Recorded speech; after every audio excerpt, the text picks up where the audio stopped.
say for 1 second that everything you say isn't bullshit, what do they want? To eat.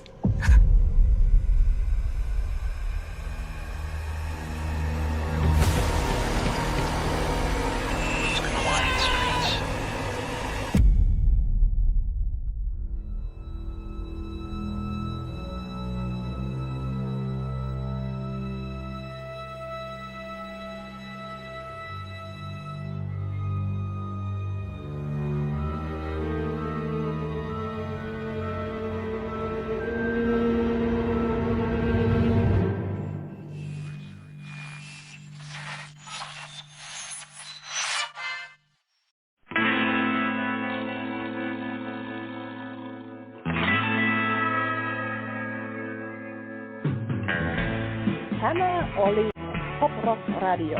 Estás escuchando Jamie Roxx de Pop Rock Radio. Manténganse al tanto. Hej, det här är Hits från Sverige och ni lyssnar till Pop Rock Radio med Jamie Roxx.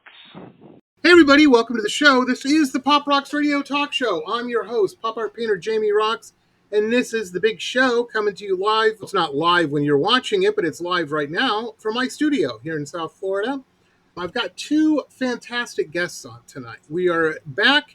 We're out of the bands, for tonight at least, and we're into the world of film and filmmaking. Phenomenal filmmakers. We have Miss Taylor Martin and Mr. Tim Davis. They're working on all kinds of stuff. We're going to talk about it all. But I just watched their latest not shorts, The Incident at the Kingsbury House. And I got to tell you, I'm creeped out, ladies and gentlemen. It was pretty creepy. I liked this short a lot. And for those who don't know, you know what, they're the experts. I'm going to have them explain. And anybody could take this.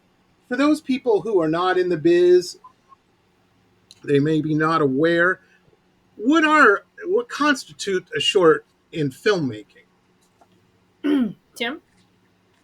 Yeah, so usually anything under 45 minutes is considered a short. And so you're making a film for a film festival or something, usually they have like parameters and what they want for their schedule blocks and stuff. So sometimes you'll see 10-minute shorts, 5-minute shorts, it really depends. But if you make a feature length film, then that's usually like 45 minutes and up. But for the most part, most features are going to be like an hour and a half, 2 hours. In that neighborhood. But things. I think the festival qualifications of a feature in runtime is different than, say, like qualifications for a distributor's runtime for a feature. Right. I've heard 82 it minutes. varies. That's the mark we're trying to hit for our next feature for Blu-ray. I think there's like a middle ground where it's like medium length film where it's no man's land. It's neither here nor there. I got you. Which are good for festivals, but not so much for business moves.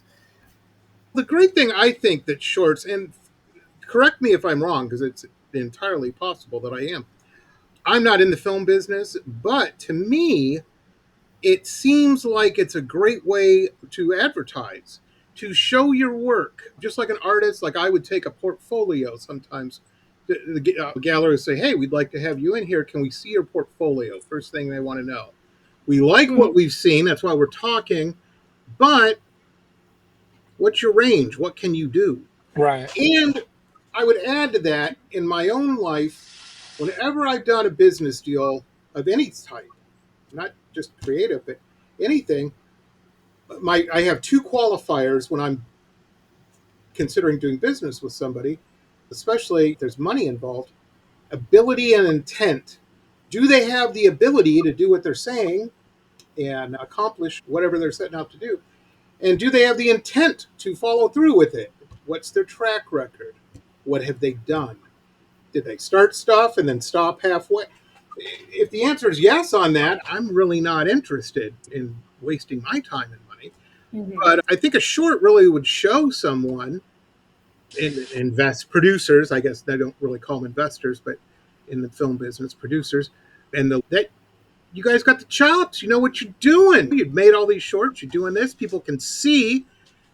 And maybe, I don't know, maybe I'm talking, I don't know. I'm not in that business. But it seems to me, If I went to the film festival, Mr. Moneybucks, and saw something and went, ooh, I'd like to have more money.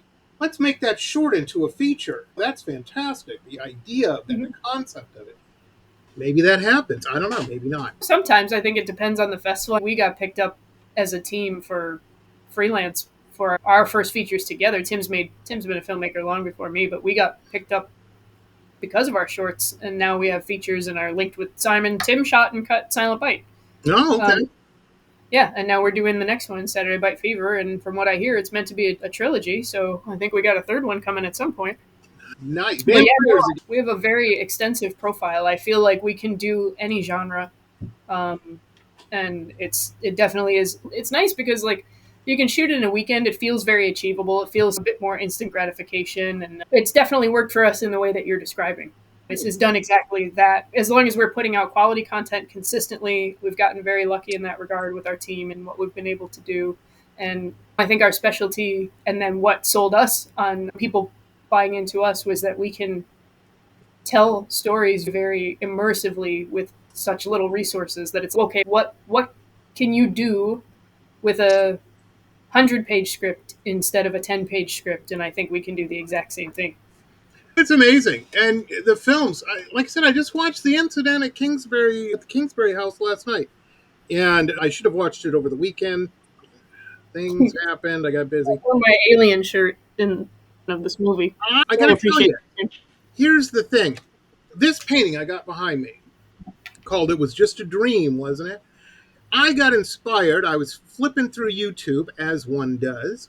And I watched some kind of thing on the night hag and sleep paralysis demons and all of this stuff.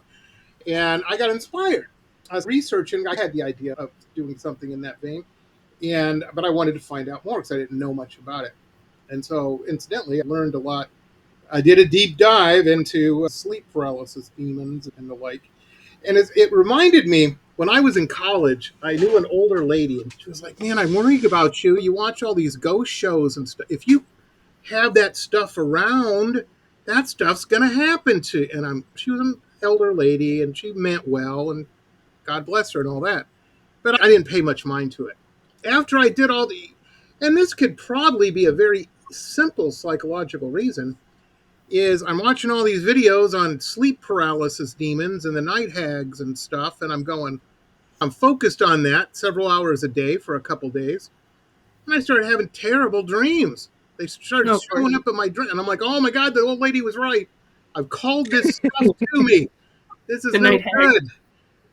Quickly had to go to my wife's into all these crystals and shit and everything. She's like, you're just fine. We're going to move this dream catcher in here to the window and you'll be just fine, my little Indian. It probably didn't help then.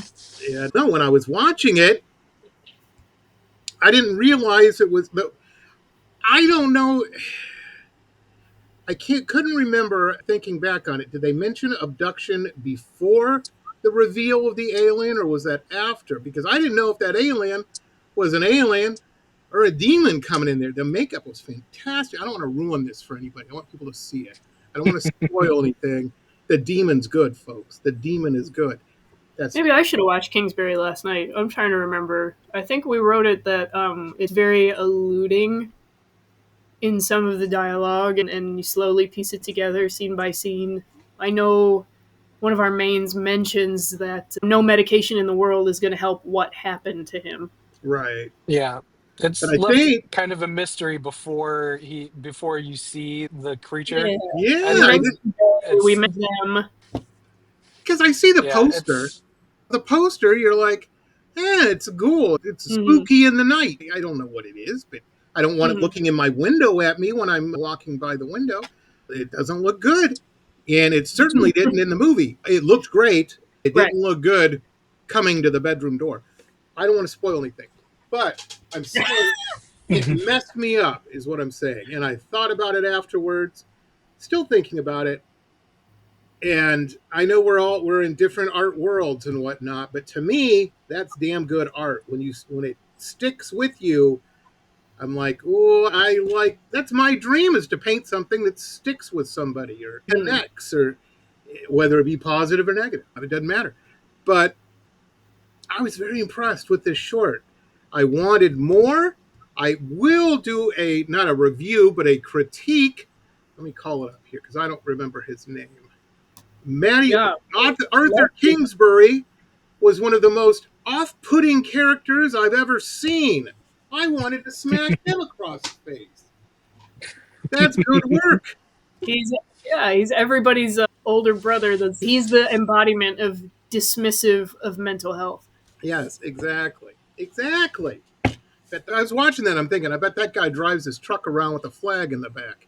He seems the type. We have backstories that we thought of like in our heads of who these people were and what happened when they were kids. And yeah, it's tough to say without really giving much away, but we like to think that Arthur was present and accounted for when the incident happened, and his way of each of them coped differently, and his way was to repress and deny. And He seems like that, the type. He seems like yeah, the type. the stoic. They're just the creep. Edmund, Lion the Witch in the Wardrobe. Yes, Turkish delight. he's the and it played so wonderfully by our Canadian actor Matty McDonald, who was nice And enough I to knew come he down. was Canadian now that you said that, because he said the word tomorrow once, and I'm Tomorrow. like, that guy's Canadian.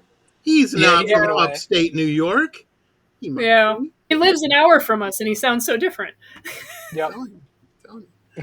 Well, 3 cheers for him. I love any of our Canadian friends watching. We love you. Don't blame us all. It wasn't all of us. No. We sound way worse if it makes you feel any better.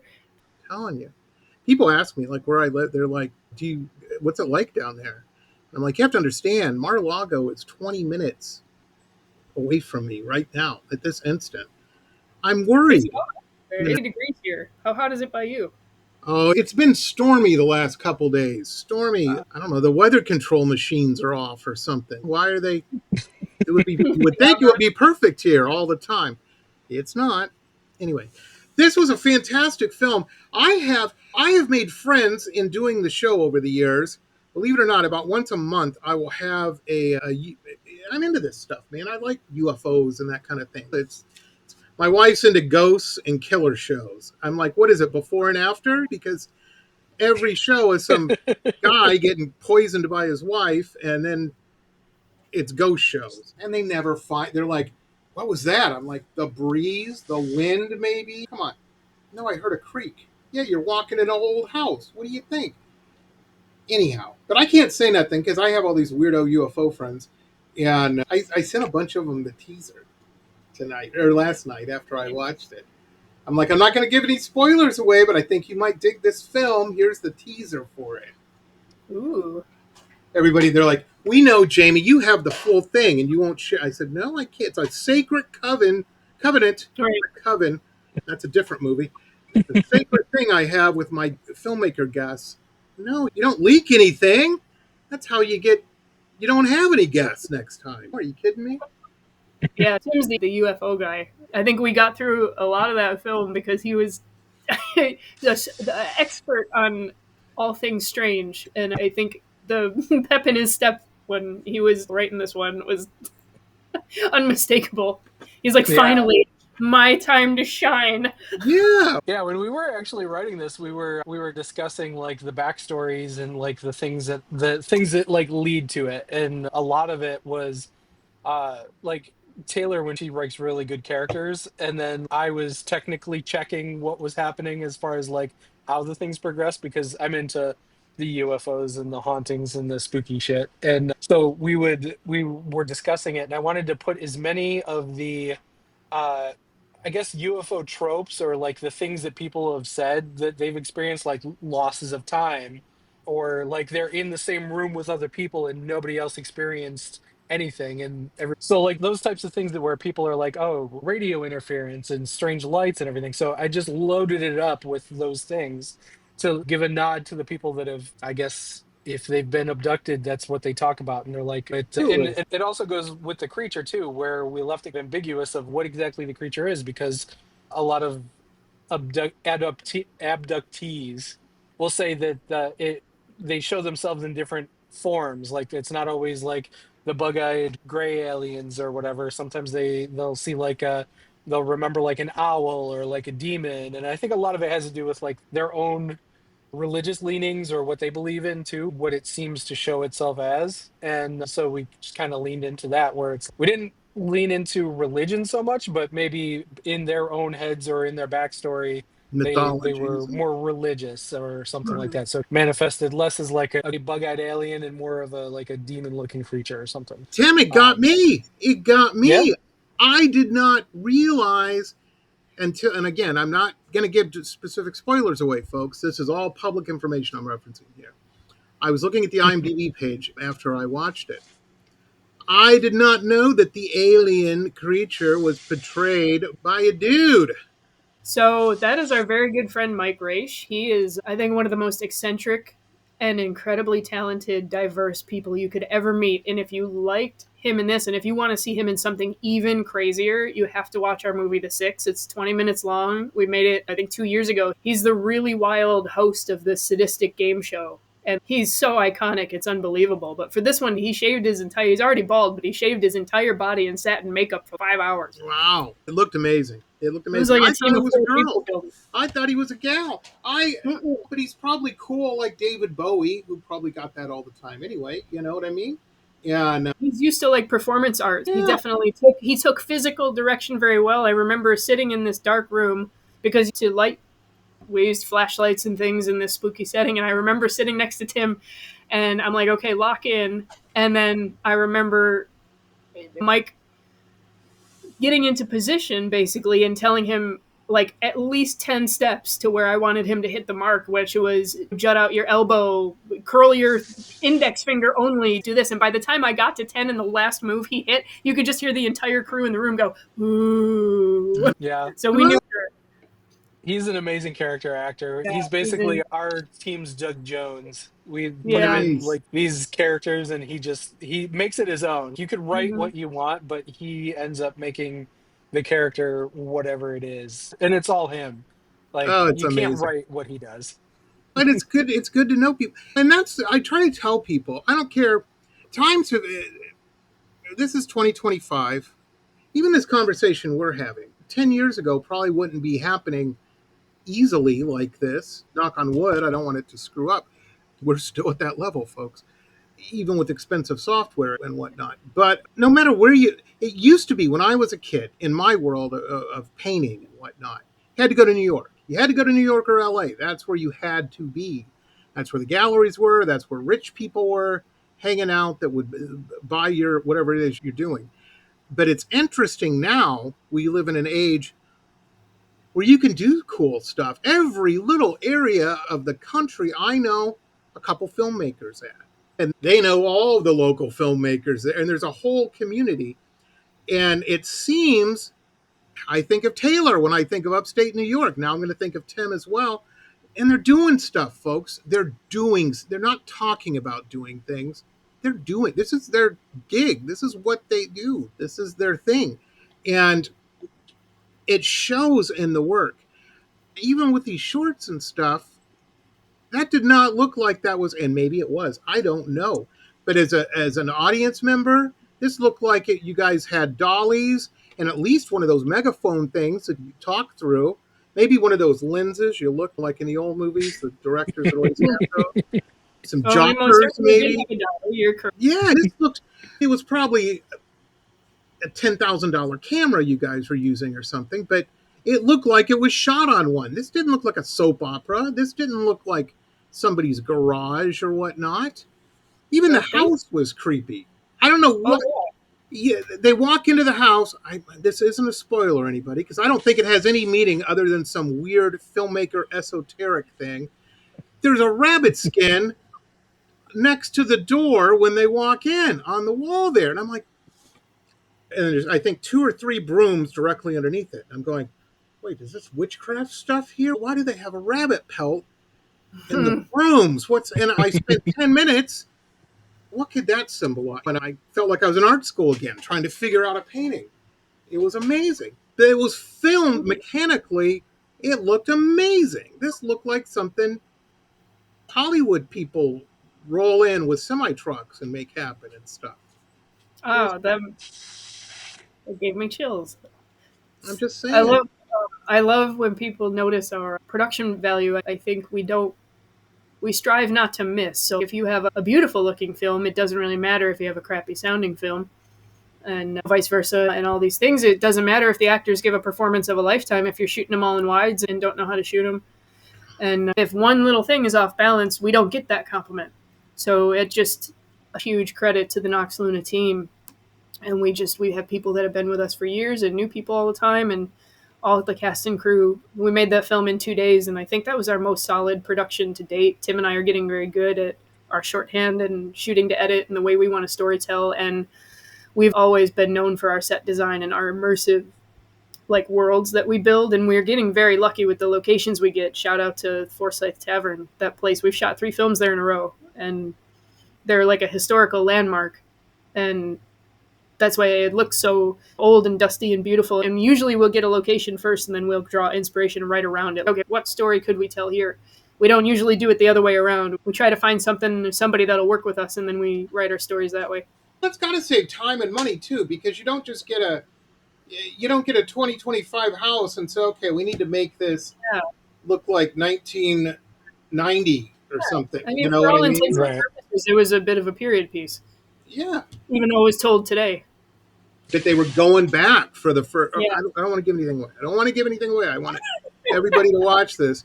I will say this: the ending, the most important part. It's not the most important part of the film. The whole film's important, folks.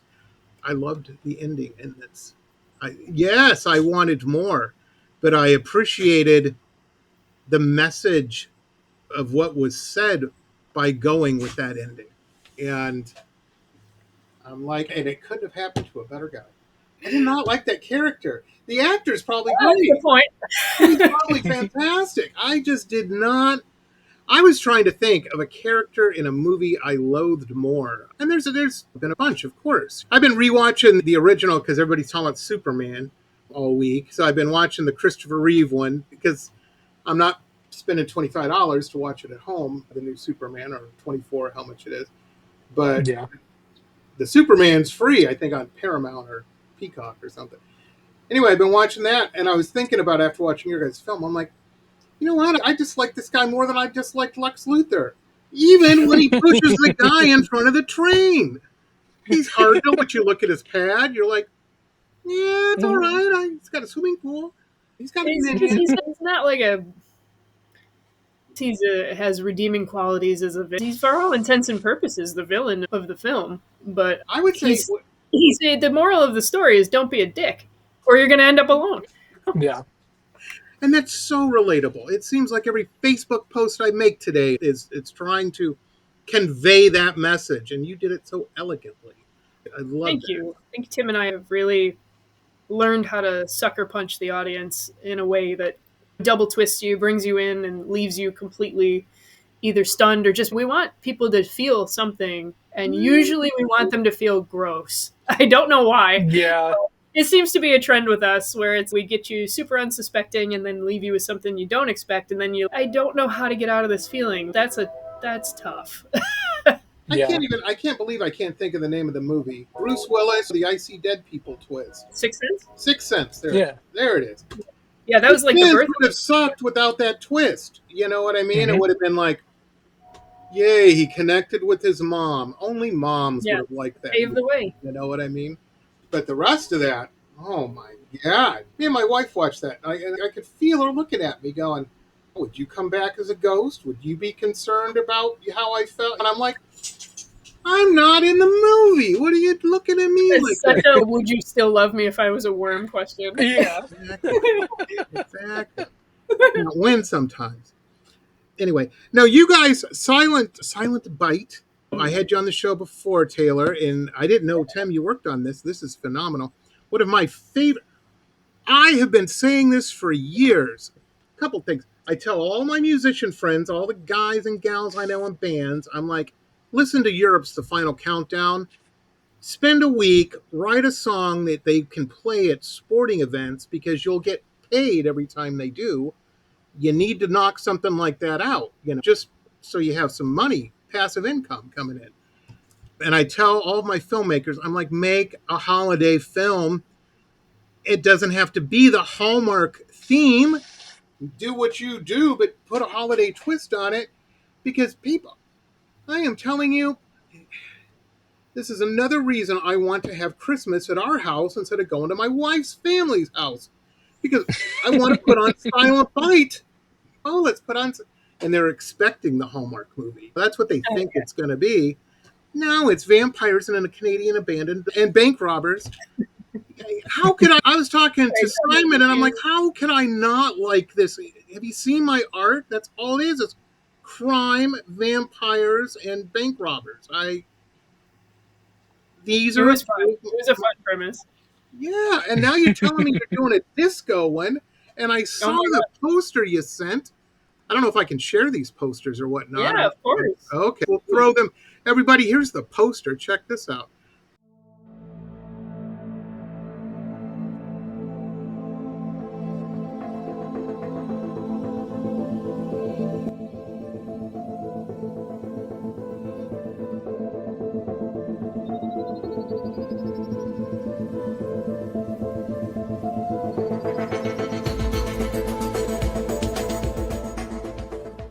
Now you got one in a bowling alley too, Midnight Bowl.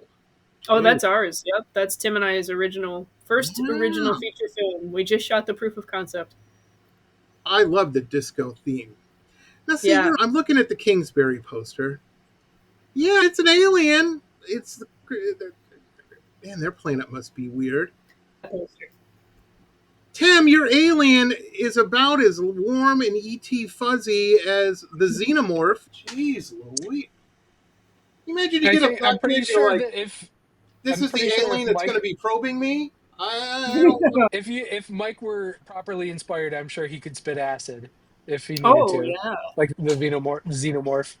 He definitely could. What I love about how we tell things too, that we are horror filmmakers, but our horror elements are secondary to characters and dynamics between them.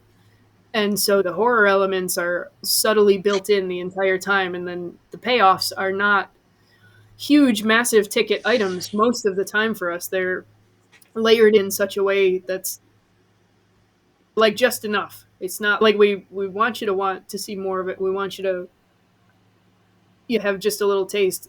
There are some movies we have that don't really hold back, but Kingsbury is definitely more about family dynamics, and it happens to be a horror movie. Absolutely.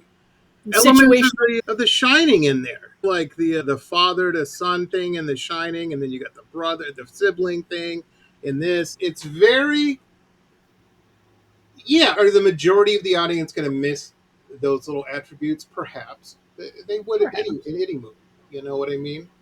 We're heavily inspired by Mike Flanagan in this brilliant storyteller that he is, and he focuses largely on characters, and you get so invested in the characters. This way, when something horrific happens to and around them, it makes it that much worse. So if we don't care about them, and if we don't make you care about the people that we're showing to you, this stuff's just going to miss anyway, no matter how cool it looks, no matter what. It makes sense to really go hard on the story and the people in it first. It's like watching George Clooney in Dusk Till Dawn. At the end of that, you're glad he survived it. You don't know how he survived. Frankly, I didn't know. And my big payoff at that, I was very happy because I liked that character. He earned my. And then they do that back shot with the Aztec temple into the cliff and all the semi trucks they've tossed in the. I'm like, that's a good payoff. Why didn't you think of that image, Jamie? That's a painting. And it probably was a painting, but no, I would have kept that painting for myself. But I like your guys' thing because you're right. And I don't know if it's the writing or the conveyance with the actors and doing their thing or acting these roles that you've written. They're human. You get it. Jeez. That's always a big thing that when we're writing, we try and make something that's relatable. A Marvel movie, you can look at it and you watch all the superheroes and stuff and you can root for them and everything like that. But like the average person and interpersonal difficulties and sibling rivalries and parents that are neglectful. And, medical bills, like things are horrifying to real people. Yeah, there was that line. I don't want to give anything away. But you're right. The medical bills were brought up, and the amount of time that those medical bills have been happening. Because you never hear that. I've never heard that in any type of situation like that where somebody's paying them bills. And for him, he's been locked in that asylum for years, and they're just at least the older brother took it upon himself to take care of that stuff, but he feels You like never he's hear burdened. that in any movies. You never Right. hear that. They just throw, oh yeah, he's a crazy cog. Let's throw him in here for however long. And I guess we're doing it for free, and we're going to feed him every day for free, and for years and years. Hey, Yep. Doesn't happen that way. I think One of our previous films, the that we did, The Six, the whole premise for the backstory of the main characters there is medical bills as well, and the Mhm. fact that they have to find a way to get enough money to save their daughter. And Yeah, absolutely. so it's like makes The sense only things somehow. that are very relatable. There's no reason horror can't be thematic. Yeah. Right. Well, I was going to say the only show that I've ever seen that be a major plot point was the Breaking Bad series. You know what I mean? That Hmm. comes to mind. But yeah, man, I'm telling you, it's been about 15 years now. But I just spent 3 months in a hospital. I had some medicals. Any of you young bucks out there, if you get a hernia, get it taken care of, because if you don't, it won't fix itself. That's my advice. And you may just have to spend 3 months in the hospital, all kinds of Yeesh. surgeries and shit. I had this fun thing called organ migration, where stuff was moving. I didn't realize the human body is like a Swiss clock. Everything has to, it's in its place for a reason. I didn't know that, but I had to get mine put back together. Anyway, Wow. a couple years ago, my wife went in. She had a. I can never say it. I'm going to sound silly saying it. Diverticulitis or something. I don't know, something. Diverticulitis. I had to have a big chunk of Hmm. her intestine removed. But she was in and out of the hospital for a month, and I'll tell you, the bills come. The bills Hmm. come. You're And gonna like The Six. I'm gonna send it to you. I want you to watch it because our alien is that host, and this is a huge. It's this is all that movie is. That's the premise. yeah, I It's think that's desperation great because because it's of relatable to people. our broken healthcare system. Oh yeah, Yep. it's bad, and it's very easy if you're sitting in good health or manageable health. We'll put it that way. Some people watch the news and they're like, "Ah, they're cutting all this shit, closing hospitals. Ah, not it doesn't affect me." Guess what? It very well could in the blink of an eye, and you get in a car smash up or something. It doesn't matter. Right. Coconut fall. I got hit in the head with a mango a couple years back out under. We have a giant mango tree. Drive-by flirting. No, I was mowing the grass and one thing about that big, coconut size, fell and hit me in the head. That's some danger that they don't really warn you about, Florida. No, we had one winter. We get about 2 cold spells per year. Nothing like you guys get. Nothing. It gets to be about. I think that's the lowest I've seen it here was like 45, maybe 50 degrees. Everybody freaks out though. We're at the beach. All the Yeah, gals are snorkeling. wearing 2 turtleneecks, wool tights, the whole bit. And I'm like, dude, this is a spring day for my friends in upstate New York. This is nothing. Hmm. They just got 16 feet of snow. Are you kidding me? To Austin, Texas in a snowstorm because our flight was Yeah, I forgot canceled. about that. That's bad out there too. Because Oh yeah, the National Guard was out, and they were like, "What are you guys doing?" We're like, "We gotta Driving go, to bro." Texas. when it gets cold here, we get an effect, and it's on the news every year. You can Google this on you or YouTube search it, folks. Falling iguanas out of the trees because they're reptiles and they're big, and they pass out. They go into hibernation and they fall out of the trees onto Oh people, my God. cars, and you can't mess with them because they're still alive. You know what I mean? And yeah, All it right, so happens. that's I'm gonna add this. I'm gonna add this to my list: mangoes and iguanas. I Yeah, don't in know why I Florida, gotta that's watch out for not anything that we those. say. Feels like something that would happen to you. Yeah, it probably would. the mango on the from the head for me. I never would have thought Oh, that. Jesus, that thing produces a lot of Concussive mangoes. mangoes. We probably get 500-600 pounds of mangoes off that thing every year. It's Nice. ginormous. Yeah, it's crazy. So Silent Bite was great. You got these new other films coming out. Now we were gonna play. We were talking just before we came up on the air. First off, I want to play the teaser for Kingsbury House. So you know what? I can add that at the beginning. I'll add that at the beginning. What's the next trailer we're doing? Oh, the show. What the hell is this thing? Look at this guy. Jeez Louise. I'm looking at the poster. The ride ends where the screaming begins. The chauffeur. Oh my gosh. Oh my gosh. Do we have it? Do we have it? I have a sizzle trailer That's Okay. not quite for public consumption, but I can chop one up for you. Okay, or I can do it. Either way, it doesn't matter. Here it is. Let's play that right now. That's what we'll do. See, we're time traveling, folks. You have no idea. No, this will be added in editing. We're going to fix it in the edit. Your chauffeur has arrived. Pick up for Audrey? You don't look like a Tara. Oh, the name's Buck. Tara's my wife. She's just tied up at the moment, so I'm helping her make some extra money. I think we'll wait for another ride. What are you doing, man? Don't be a pussy, bro. What's the worst that could happen? Tommy, we'll wait for another ride. You're not a serial killer, are you? And there it was, folks. See, we're just sitting here BSing, and we could have been hitting the play button, and there you go. Fantastic. Fantastic. It is currently in post-production, literally right there. Still Where'd you working on guys it. get that mask at? That looks. Would you go to a punk rock store or something? And oh wow, No, that was made. I got Actually, you. he's sitting up. I don't know if you can see him. He's sitting up there at the top shelf. Nice, Where is it? Yeah, right there. He's sitting up there.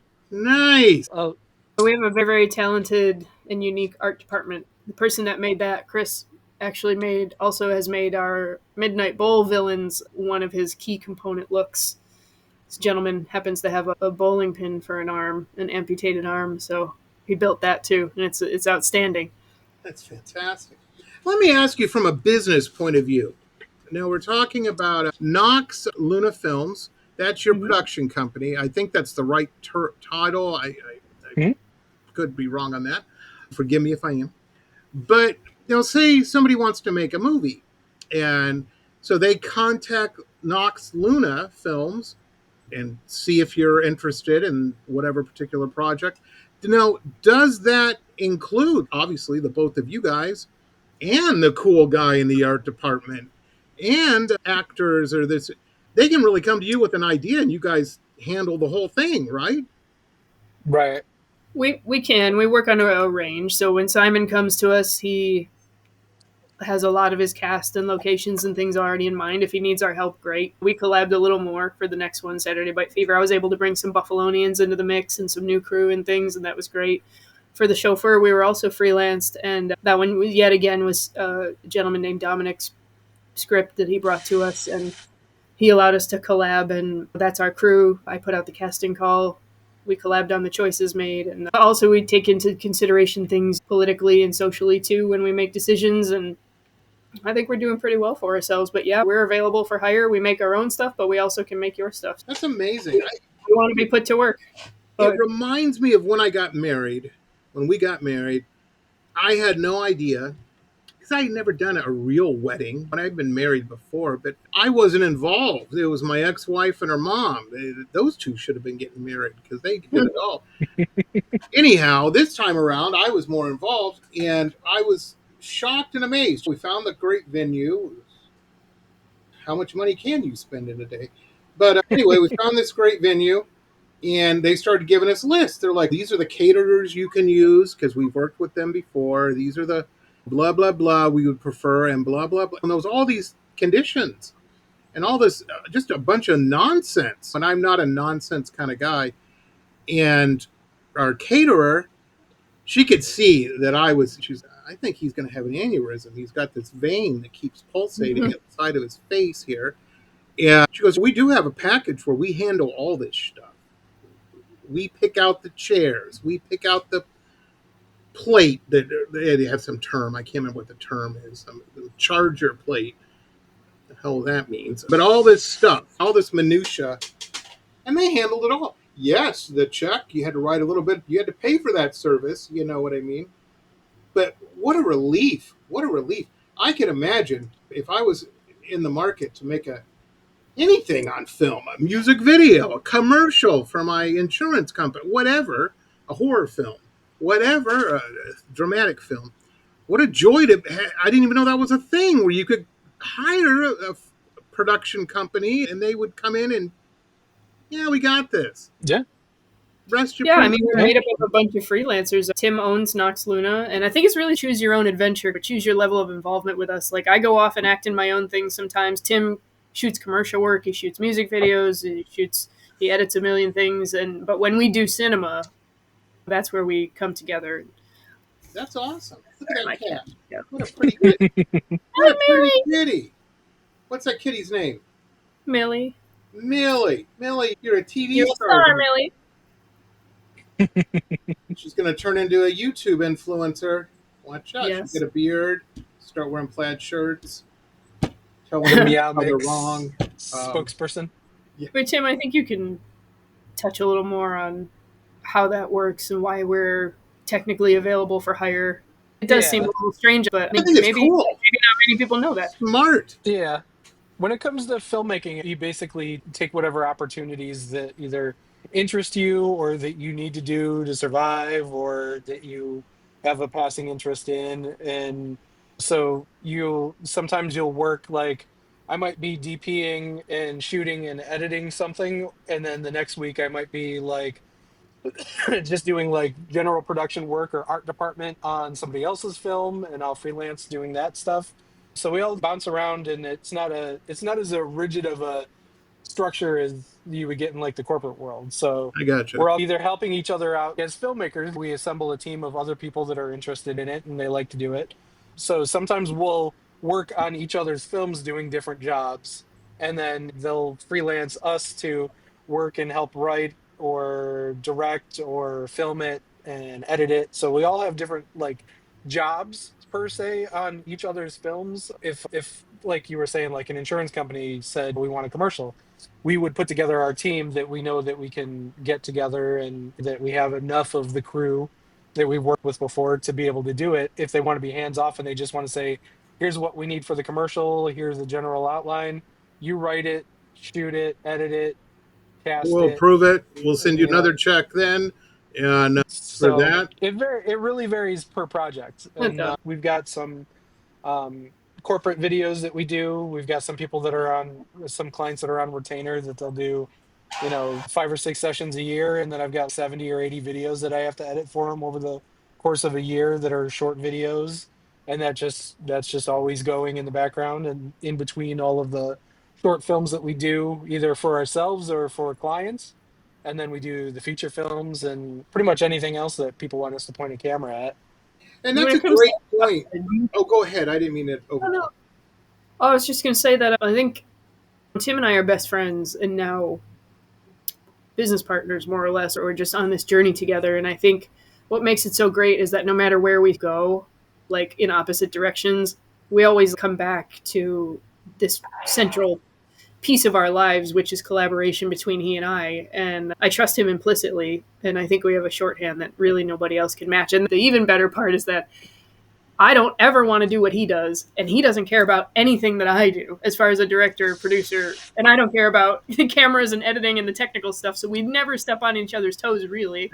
And we're with each project learning how to be extremely efficient. And I think we basically come as a package deal at this point, he and I. Mm-hmm. Kingsbury House, we ended up co-directing that, and I told her up front I wanted her to focus more on directing the actors and emotions and story and doing the minutia of that, and are they delivering what they're supposed to be saying properly.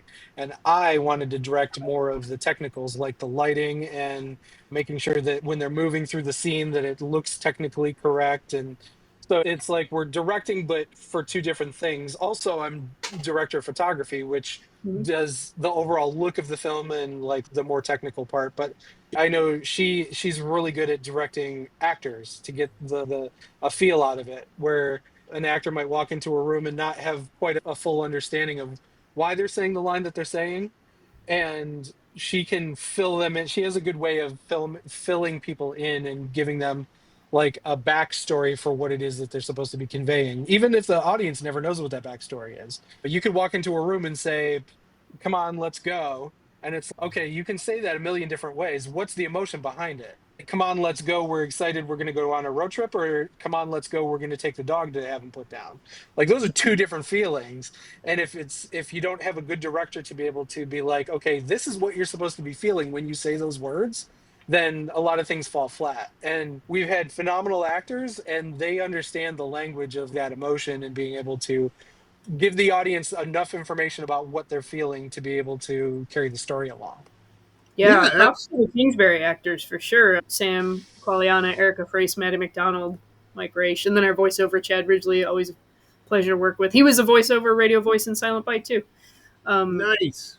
But yeah, Nice. they were all like of different experience levels, I would say, and so they all made each other feel so comfortable, and we create a no drama, no nonsense working environment where they just have to feel safe that they're never going to get scolded, laughed at, anything like that. If they want to take chances, that's great, but it's the support of all of them, and those three, they bonded so much that they were sharing photos together. They were like brother and sister forever, and They were becoming into the character. That's a professional. yeah, it was to watch them. It was heartbreaking to watch them in person. I felt so much empathy for Teddy and what he was going through. And then you have the sister who like doesn't quite know if she believes him, but it's our family, Supportive. dude. We gotta be there no matter what. Maybe this is all hokey, but it doesn't matter. We stick together, and empathy, you should try it sometime. And I think that's why we made the horror stuff secondary. Their fuel is the life source of light energy, of humans and empathy. And that's why things happen the way that they do in the film. I thought that was a fun, interesting take, is that these creatures weren't out just for, they were very selective, and that was in the film. No, yeah, absolutely. To circle back, I just wanted to add to what Tim was saying too. Just I mentor some people with their art businesses, and this has come up. And what he was saying reminded me of it. And I just want to say, I don't care what kind of art you're doing out there, folks. You're making movies, you're painting, you're baking bread, whatever it is. If you're going to try to move this to a professional level, you have to wear the uniform of the day. If somebody's writing a check to you, and it is an insurance company, and it's a boring insurance commercial or whatever. Believe me, I've painted a lot of lighthouses, folks. It isn't always a lady in high heels robbing a bank or something. Yeah, it would be that if I could paint that every day. That's what I like to paint. Or somebody picking a lock or something. I love that kind of stuff. Or an alien. But sometimes there's groceries to be bought too, and you gotta treat that client just like you would treat any other client, and be as excited about, maybe fake it a little bit, but you got to give them the same razzmatazz, especially if people are paying you. That's the thing. It's a business. But business or not, you guys are real good at what you got to know this. You got to know. I'm not trying to give you big heads or have to buy new hats or something. I'm just, because I'm not even a filmmaker, and I've seen films and I'm like, Jesus Christ, are you kidding me? Some kid's not going to college because of this. You know what I mean? That was a bad choice. Sometimes they just don't. We're very lucky with the team that is around us and the production equipment that we have and the visionaries. I think our team is very special, and we know that we're lucky. This movie wouldn't be the same if we were still on a starter camera or anything. Tim has built up this business himself for so long, and he knows his shit inside and out. And we haven't shot $1 million movie yet, but look out when we do. Can you imagine We're ready. how good this one is? It's amazing. I know a few filmmakers, but it's at different places. And it's interesting because budgets, smudgets, all that kind of stuff. Yeah, it's great if you have it. But the thing is, nobody's denying that. The thing is, what the common thing I hear in all these people is the passion of storytelling and what they're doing. You know what I mean? That's the paint they're slapping on the canvas. And I'm just saying, these folks right here, folks, are good at doing that. And if you're in that world, watch everything they do and have a little pad of paper and a pen and take notes, because that's how you learn, man. These guys are out here doing it in the trenches. Yeah, you can go to film school and all this and that and pinky out and aren't I cool and everything. And I'm going to be the next Quentin Tarantino. I'm dating myself. When I first moved to California, that's what everybody wanted to be. I dropped out of film school. I never went. Yeah. Yeah, sometimes it's, no, I'm not putting schools down. I'm really glad I went to art school. I will say that, but not for the reasons everybody thinks. I have Making a lot the of connections connections. is the big thing. Yeah, That's the big thing. Yeah, it's from everybody that I've talked to unless they've gone into a very specific, like, part of film, either being like an editor or a grip or a DP or something like very specific thing. If you just go to film school in general, the connections are the thing that you're paying for, because those Absolutely. are the people who are going to bring you on their films when inevitably somebody makes it. And You I know got an that. MFA, and not once did any of those professors tell me, hey, see everybody in this room? Become friends with them because you will need that in the future. Not once was that ever mentioned to me. But That yeah, degree wasn't cheap, and they should have mentioned jumping that. on that. Don't when you do network with people. One of my biggest pieces of advice is don't talk about work. And be a good hang. Yeah, just Yeah. become just socialize, just Yeah. interests. Talk about other interests. Nobody wants to talk about the office in the office. It's still the same thing. Translates. Hmm. People like having you around, and if you're personable and they just feel good being around you and stuff, and you add something to their life, they can't see My any reason why wife, they wouldn't work with you. my wife will nudge me. We'll do a show or whatever, and I tend to get. I'm at that age where I get a little annoyed playing the role of the painter. You know what I mean? Because I'm just busy. I got shit to do. I got a podcast to record too on the top of that. And so we'll be at something and she'll nudge me a little bit. She'll be like, "You're working." I'm like, "Oh, yeah. What was I thinking when I painted? I was really drunk, you see, and I woke up in an hour." Because that's what they want to hear. They don't give a shit, but they just want some sort of story. And that's fine. But it's part of the gig. That's what I'm getting paid for. And it's just part of it. But you guys, number one, you're making movies. How cool is that? You guys are people that if I lived 2,000 miles closer and I was throwing a party, I'd want you guys at it. That's fair. Everybody does love Tim. Yeah, he's awesome. Thanks. Look at the neon he's got in his office. I don't have any neon. Tim is everybody's big brother. And he's Hey, I got that try. cool All the screen girls behind him. I've been sitting here trying to figure out what's on that screen the entire time I'm watching. It's a It's a puzzle. screensaver. No, it's like the old vintage Macintosh Oh, I see. interfaces. How cool is Yeah. that? Look at that big neon thing. What do you travel through time with that, or that's a thing to the No. left of it? Oh, the thing to the left? Oh, no, that's just my shelf of goodies, knickknacks and stuff on there. Lit I got up. That's pretty yeah, cool. if this definitely my office feels like a filmmaker lives here. Alexa, turn on the office light. I gotta show off the stuff. Oh, I it's got amazing. Look at all the this is stuff.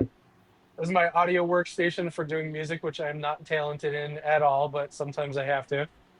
And then my shelf of tchotchkes. Some of my wall shrine to Ghostbusters, because Ghostbusters and Back to the Future are two of my favorite movies. I And agree then with that. Perfect movies.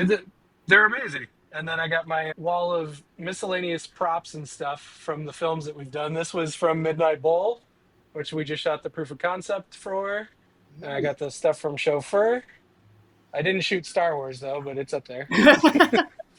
And then some of my It's random stuff. awesome. This is from a vertical film I did. This is a patch from the school, and yeah, I got some cool stuff in here. And then this is my gaming setup, other editing rig, and then my main editing station here. So Nice. Nice. it's about as good of a feng shui as I can manage with such a small space. That is so important. Again, no matter what kind of art you're doing, folks, I tell everybody this. Put a corner in your apartment if that's all you got. If you're lucky enough to have an extra room in your house or whatever, you can turn into a workspace. Have a place where you can work at 2 in the morning when you wake up with an idea and you can go, Mm-hmm. you know what? I'm going in here, I'm shutting the door, and away we go. It just saves time. I have rented workshops before, and I got to get up in the morning like a businessman and go to work, and that's great. Having the space at home, though, you're still going to have to have it. You're still going to have to have it because they're 2 o'clock in the Right. morning ideas, and it's amazing. It's amazing, and I get that it's hard. Some people, you have kids and dogs and stuff and cats, Mimi, but it'll happen. It'll happen. Now, Taylor had mentioned before we started, she's still getting her office together, and Yeah, I'm telling you, just moved a few places in the house. yeah, But you got to have it. You got to have it. You will have it. It's Believe me, we've got a long kitchen table, and that sounds very fancy dancy and pinky out and everything. Half of it is my wife's computer station now because she started a job, one of her side hustles, where she started a business. She needed a computer area for that. And we didn't want to set a desk up in the living room. So we're like, we never eat at this table. We're always eating in the living room on TV trays and whatever. Let's just sacrifice half the table here. Do what you got to do. Yeah, and it worked out great. It works out great. It's mad at me because I'm so horribly out of date with technology that I will do anything to avoid learning it too. So I just don't want you showing up with a Lisa Frank folder and a Casio watch to a big production meeting. But somehow I get it done. He's like, you realize you can't do everything on your phone for the rest of your life. I'm like, watch me. I know, Taylor. I'm gonna do you one better. I don't have a phone. Wow. I know, and people are like, "How?" I can see it. This happened last week. I told my wife, I said, I think I'm finally ready to start a TikTok. I'm doing this YouTube now. I'm ready to do a TikTok channel. And she's like, dear, you can't do a TikTok. I'm like, what are you telling me I can't? I'm going to do it now for sure. She goes, no, you have to have a phone to do TikToks. And I'm like, what? Yep. You can't do it on the PC? She goes, no. Not easily. And I'm like, that's just the universe telling me, you're too old for TikTok. Stay off. It's not for you, Jamie. Find something else. Go back on Facebook. Get out of here, you old man. What's wrong with you? It's very true. That conversation actually happened. She gets on me, too, for not keeping up or trying to use the lingo of her and younger generations. Like, I said the word Riz one time, trying to be cool, and she's never say that again. Never say it. You're not allowed. It's beyond you. Go listen to some Duran and calm down. God damn it. Okay. She's right. She's always right. I can't argue with her. But no, let me ask you just real. I know we're running out of time. I've kept you guys an hour, and it's longer than I should. But you're fascinating to talk to. I'm just curious. Now, you have the concept, the idea. You guys are sitting around, you're playing euchre or whatever they play in up north outside the city. Those who don't know, I went to school in Boston, knew a lot of people from New York, and it's either the state of New York is New York City and then outside the city, and that encompasses pretty much everything. It doesn't, but that's what people think. Anyway, very much you guys are hanging out. You come up with the idea for the incident at the Kingsbury house, and then do you just start spitballing ideas off of yeah, and then we could do this, or we could do that, or they could do this, or blah blah. Come up with this. What's the time frame? Because you guys just premiered this, right? The other couple weeks ago. Pardon me. Yeah. This just was on the big screen. Yeah, we just we shot it in December. I would say most of the initial ideas. It was done a lot longer. It was done probably in April. But we were putting it in some festivals first. I think a lot of our films, I actually start out with, I'm very clairsentient, and I have a lot of intuitive feelings. I like that word. No joke. I get in the intuition with visions, and I suddenly will get an image as if it's already happened. And that definitely happens with a lot of our films. But with Kingsbury, I told Tim that I kept seeing this image of somebody in a barn, but I didn't know what to make of it. And I said that they're coming back to face a childhood monster, but I don't know who it is and what it is. And then Tim said, believe it or not, I got an idea for this one. And then something about what he said, I was like, hold on, I think we can both have our way. And then we just kept spitballing. And our third writer, my cousin Matthew, who co-writes all of our films too, we typically have a great setup where I will verbally dictate, Matthew will type, and then Tim will be on his computer planning with visuals and things. And this one just was I think we wrote it in a couple hours. Nice. Yeah. It was definitely a little different than we normally do. Usually I'm not involved in the writing process, but because we decided that we were going to co-direct this one, and we both had two separate ideas that we ended up merging together, it made sense for both of us to try and write it together. Well, it's fantastic if it works, and you guys get along, you know what I mean? It ain't at least you come off like you do, you know what I mean? I don't know if there's hair pulling. We haven't murdered each other lately. That's fine. I just watched this biography on the band The Police, and I'm like, here these guys are, they're making gazillions of dollars, you know what I mean? and they had become truly wealthy. They weren't riding in first class, they were riding on their plane. You know what I mean? Mhm. It's way different. And they're fighting like cats and dogs. I'm like, pull it together, guys. Jeez, you're making let's Tim and squeeze I another Right. couple years out of this. Tim and I never fight until post production. Somehow our entire team fights in post production and becomes the most defensive monsters. Yeah, it's definitely a lot of pressure. There's so many things going on. Like right now, I'm in post production for 3 separate projects, and Jeez. then client work on top of that. So it's definitely like always crunch time, no matter what. Yeah, it But never ends. also it becomes one of those things where it's hard to even schedule time to sit to work on specific things because we are working on multiple things. So the two things that we're working on right now in post production, we've started doing over Zoom. Basically, I'll sit in my office because I live over an hour away from where Taylor lives. Mhm. So I'm an hour away from everything, Isn't it pretty awesome that much. we can do that now, though? That's what Yeah. I'm Right, saying. That is It's right. fantastic. revolutionized the way that Tim and I get things done, though, which is saying a lot. Yeah.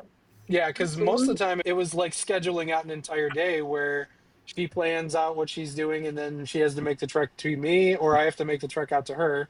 And then either way, we end up sitting and working on stuff, but then we got life and she's got kids and things take your attention away from No, and stuff. So, usually meetings like that involve a meal of some sort. So you're like, things are exactly. tight So this you, week. I don't know if I can afford to go out to dinner tonight. We've all had that.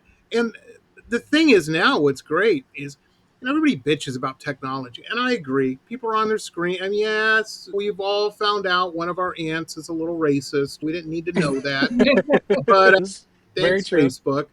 But other than that, we're in a technological golden age, not just from the tools being utilized in your guys' business, because I say that because that's what everybody sees. And even people, it's funny, I was telling somebody the other day, they were talking, we were talking about these big, giant, fancy artworks that travel around. And they're like, do they ship those? I said, sometimes. But if it's a real money artwork, no, they Giclée print that shit. They take high Hmm. res pictures and in London, and then in LA, a big giant machine. They feed a giant canvas into it, and it recreates it. And they're like the people that are looking at that at the museum. I said, have no idea, and Hmm. it wouldn't matter even if they did. Right. Perfect down to everything. It's cheaper sometimes to do that than to ensure shipping something. But it's all Right. technology. You wouldn't do that 10 years ago. They have that technology now. We're all hopefully going to live to be 80, 85. That's all technology. It's hopefully. If not, I don't know. You never know. You You never never know. know. I mean, we could end up like a Futurama where they just lop our heads off and put them in That's a jar and upload Tim's consciousness into one of those computers behind him, and just let me take a nap, man. That's all I ask. that's the thing. That's the thing. Everybody wants to work for themselves, and these guys will tell you because I know they know. I had to work I'm like 16-hour day, huh? Lucky Yeah. you. I'd be glad it Oh my wasn't god! 32 One time we hours. shot, I think our was 25-hour production in a row. We pulled an all-nighter. Yeah. And people We think, shot. they're like, oh, We that's shot. not that hard. Try it and Yeah. try to be there. There comes a point. I'm at an age, this happens, folks. I don't know if it's unique to me. It probably isn't. Come 10 o'clock, I used to be a club rat. I was going to discotheques and stuff and not leaving the house until 10:30. Now 10:30 comes and Yeah. I'm like, I'm stupid. I don't know how a belt buckle works. My mind is mush, and I need to go Hmm. defrag the hard drive, get a couple hours sleep. Everybody's like, why do you get up so early? And I'm like, because I'm ready to go. I can do all kinds of shit. For Saturday Bite Fever, we just shot 105 pages in 8 days. Jesus. It was Yep. like we ate and left no crumbs. We did it. We didn't miss anything. When I you assume say that, Taylor, made the investors very happy. it reminds me of Johnny Depp and Ed Wood. He's, oh shit, we don't have a permit. Everybody run. Yeah. That has happened. Never done that. Yeah. Sometime when we're Yeah. hanging out in person, when you guys come down to visit to Florida or something, Of I course. will. We will. We literally will. Don't I tempt will. us. Don't tempt her. She'll drive. I will. We'll end up We have a driving guest in a room. snowstorm It's again. a little witchy, but my wife's technically it's a guest room. I call her witch room because it's all you guys would be inspired to shoot a movie in there. It's like Tim that is level. Tim is the introvert I adopted that I spontaneously force him to go places, and he Well, there says you yes. Yeah. go. It's not bad down here. It's not bad down here come about February. Palm trees are swaying nicely. It's 75, 80 degrees out. It's pretty nice. Everybody's in That does flip sound flops. nice. It does sound nice. Yeah, there's no winter coats. What? Don't come down during the 2 days of falling iguanas. That's what you got to avoid. And mangoes. And mangoes. Jesus Christ! You guys come down and have as many mangoes as you want. Hundreds. I'm not a big mango fan, but the tree was here. We give them to everybody. But Yeah. anyway, you guys are cool. You got the coolest jobs in the world. You guys are the kind of parents too. When the kids have career day at school and they get to bring their parent in. Yeah, my dad, he's a bus driver. Oh, my mom, she does that. She's a radiologist at the hospital. Whatever. You know what I mean? You guys I'm are only the doing this cool for my kids. parents. Yeah, they make movies. What are you going to do? What are you going to do? That kid is going to have so much charisma. What? Riz. That would be right. Riz. He'll have Riz walking around the school for. You think your mom could make me into a movie star? I don't know. Maybe if you're nice to me. We'll see. My oldest has only just realized how good we are, and that because she loves horror movies, and so she's been watching them with her friends. Only just finally is she starting to give me credit. But if I'm like, "You want to come to set?" She's like, "No."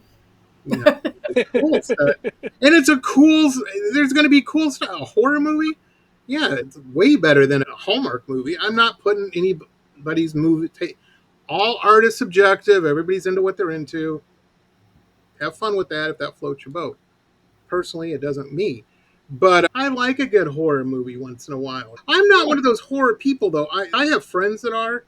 They're like, hey, that guy's spleen didn't explode the right way. I'm like, have you ever The seen this anatomy major. thing? Yeah, where they nitpick things to death. It's so annoying to hang out with.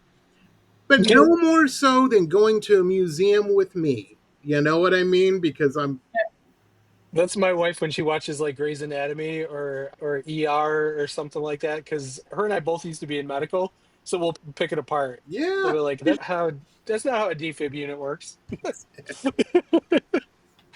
I think those So, defibs yeah, are it is- going to come in handy in the future. I saw that Fallout show, where she took out that robot. Yeah, right. It's right. That was a really good. I've never even played that game. I've never. I'm Fallout so was good, old. yeah. Tim, the last video game I played, I probably had to put a quarter in it and stand up and play it. You know what I mean? So 'cause I you're grew up with a vintage. lot of that. You would probably have an appreciation upstairs in my spare room. I have my vintage Mac setup. I've got a old Macintosh from the late 80s and a early 80s Apple II.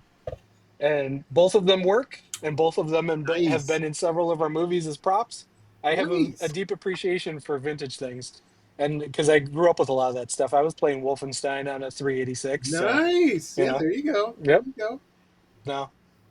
When I was a kid, my biggest dream, there was a local arcade and it had a sit-down centipede game. Like you sat at, it was a table and the video game was built Oh, in. yeah.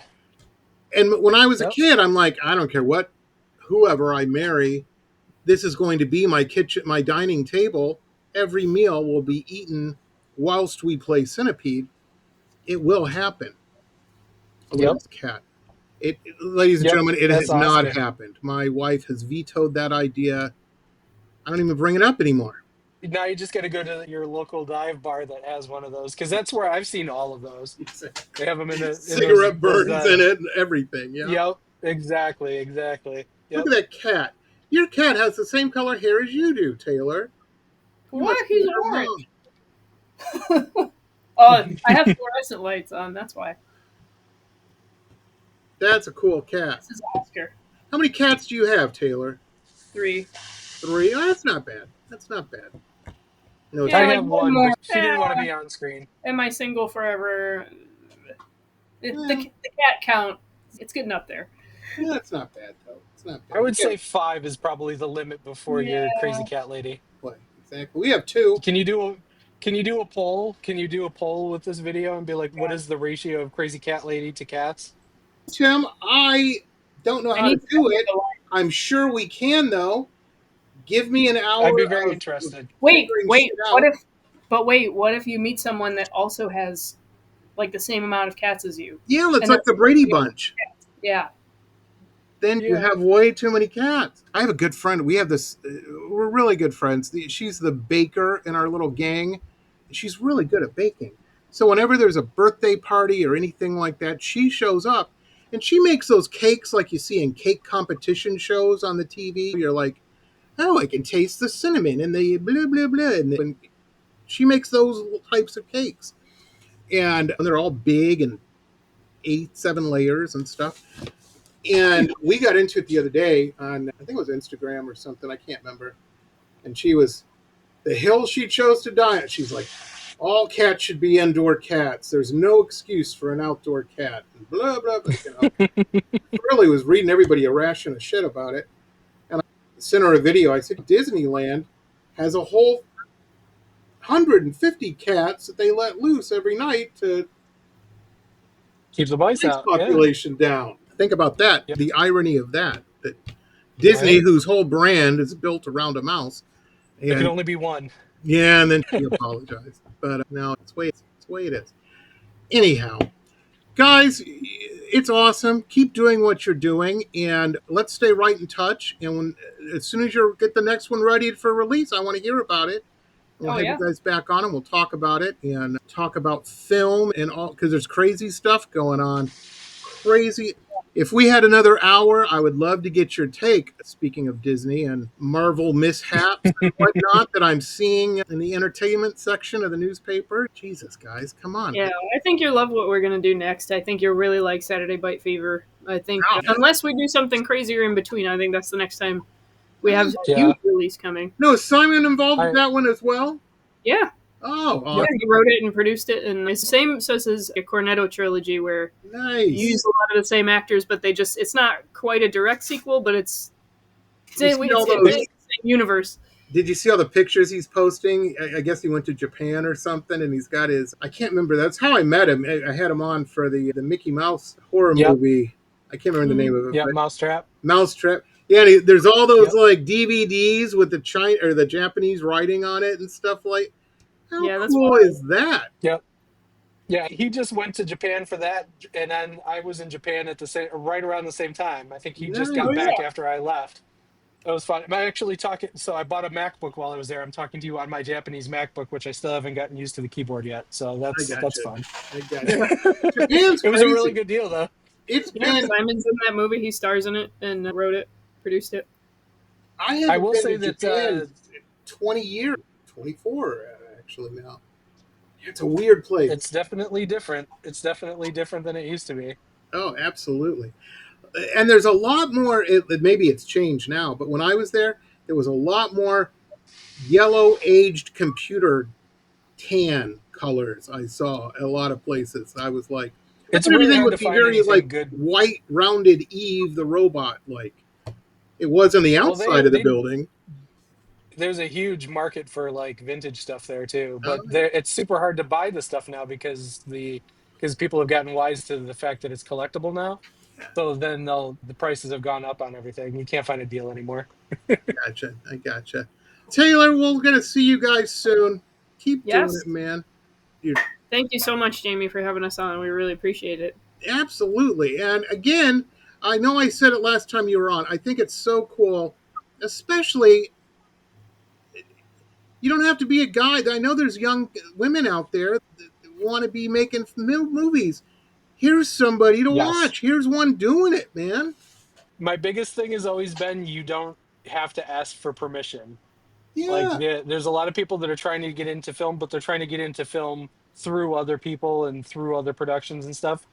Go out and spend a few paychecks on getting like a semi-decent camera or use your phone. Yeah. Because the phones are insane now. Make something with a good story, get some of your friends together, and just keep on doing that. And then you don't have to ask for permission.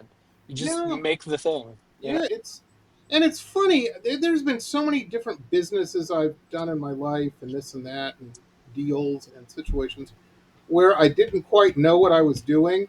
And somebody who did, I'll do this crazy deal. And they're like, Jamie, you can't offer somebody that much or do it for this or ask them to get paid. You want this much. That's not how it works. I'm like, what's happening? I didn't know you weren't supposed to do that. So I did it. And Mm-hmm. everybody's amazed. They're like, how did you do that? I said, I'll do it for this. I was running a nightclub like that one time. And they're like, I didn't know it. I had no idea. They're like, the entertainment gets the door and we keep the bar. I'm like, no, I want all the money from the door and I want half the bar after you guys make this much. And they're like, okay. And yeah, we were doing, that was great. Yes. Making a few $1,000s a night. That was not bad. Should have invested in movies. I'm telling you, when that pandemic happened, guys, everybody figured out indie film real quick. You notice no old people suddenly knew how the Roku worked. They Right. figured that shit out. It's very true. Okay, folks, that's going to wrap it up for us. Remember, support indie film. And that means not just buying it. Go and watch it. Go to these film festivals and stuff. And if you're in a band, frankly, I'm going to say it. This may be a little crass. You're stupid if you're not going to these film festivals. I've never seen a film or a TV show with no music in it. Never. True. Even the old silent films had a cat down playing the piano while they did the movie. Get some business cards made. Go to these. Start shaking hands, man. Making friends. There, meet people. Yeah, exactly. We always need music for true. film. We sure do. And it isn't nice when you just somebody can bring it to you. You're like, I really don't want to channel my inner John Carpenter on this one with 3 notes over and over again. I just rewatched They Live the other day. I'm like, Jesus Christ. It's a good movie, though. Well, thank you so much for having us. I got to jump off here momentarily. I do, too. Yeah, and folks, check these out. We have links to all the social. I'm going to add some more social media links so you can Instagrams and follow these guys, share, and keep abreast of these. These guys are cool. I'm telling you, these are the cool kids. Anyway, man, that's what the podcast name should have been. What was I thinking? The Cool Kids? The Cool Kids. It's a lot of pressure, though. Anyway, we'll see you all next time. Have a good one. This has been pop art painter Jamie Roxx's Pop Roxx Radio Talk Show. It has been executive produced by Jamie Roxx, recorded at his studio in Deerfield Beach in South Florida. All rights reserved by Pop Roxx Limited. Hannah Oli, Pop Roxx Radio. Estás escuchando Jamie Roxx de Pop Roxx Radio. Manténganse al tanto. Hej, det här är Hicks från Sverige och ni lyssnar till Pop Roxx Radio med Jamie Roxx.